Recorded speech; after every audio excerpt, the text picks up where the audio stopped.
സാങ്കേതിക digital VC നിയമനത്തിൽ മുൻഗണനാ പട്ടിക തയ്യാറാക്കി മുഖ്യമന്ത്രി. മുൻ VCമാരായ സജി ഗോപിനാഥിനും MS രാജശ്രീക്കും പട്ടികയിൽ പ്രഥമ പരിഗണന നൽകിയിട്ടില്ല.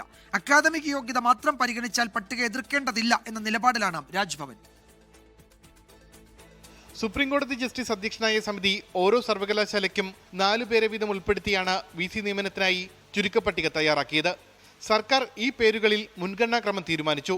സർക്കാർ അനുകൂല നിലപാട് സ്വീകരിച്ചിരുന്ന മുൻ VCമാരായ സജി ഗോപിനാഥ്, MS രാജശ്രീ എന്നിവർ പട്ടികയിൽ ഉൾപ്പെട്ടെങ്കിലും ആദ്യ പേരുകാരായി ഇവരെ ഉൾപ്പെടുത്തിയിട്ടില്ല. അക്കാദമിക് യോഗ്യത മാത്രം കണക്കാക്കിയാണ് സർക്കാർ മുൻഗണനാ പട്ടിക തയ്യാറാക്കിയത്. കേരളത്തിന് പുറത്തുനിന്നുള്ള 2 പേരെയാണ് കേരള സാങ്കേതിക സർവകലാശാലയിലേക്കും ഡിജിറ്റൽ സർവകലാശാലയിലേക്കുമുള്ള VCമാരുടെ പട്ടികയിൽ 1ാം പേരുകാരായി ചേർത്തത് എന്നാണ് സൂചന. ഗവർണറുടെ പ്രതിനിധികൾ നൽകിയ ലിസ്റ്റ് പൂർണ്ണമായും തഴഞ്ഞതായും സൂചനയുണ്ട്. രാഷ്ട്രീയ ചായ്വുള്ളവരെ VC പട്ടികയിൽ ഉൾപ്പെടുത്തി തിരിച്ചടി നേരിടാതിരിക്കാനാണ് നീക്കം. പട്ടിക ഉടൻ ഗവർണർക്ക് കൈമാറാനാണ് തീരുമാനം.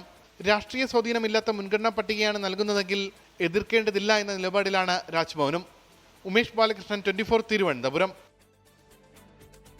ലോകത്തെവിടെയായാലും ഏത് സമയത്തും 24 വാർത്തകളും ഓഗ്മെന്റഡ് റിയാലിറ്റി പാക്കേജുകളും എക്സ്പ്ലെയിനറുകളും വിശദമായി കാണാൻ ഞങ്ങളുടെ YouTube ചാനൽ നിങ്ങൾക്ക് സബ്സ്ക്രൈബ് ചെയ്യാം.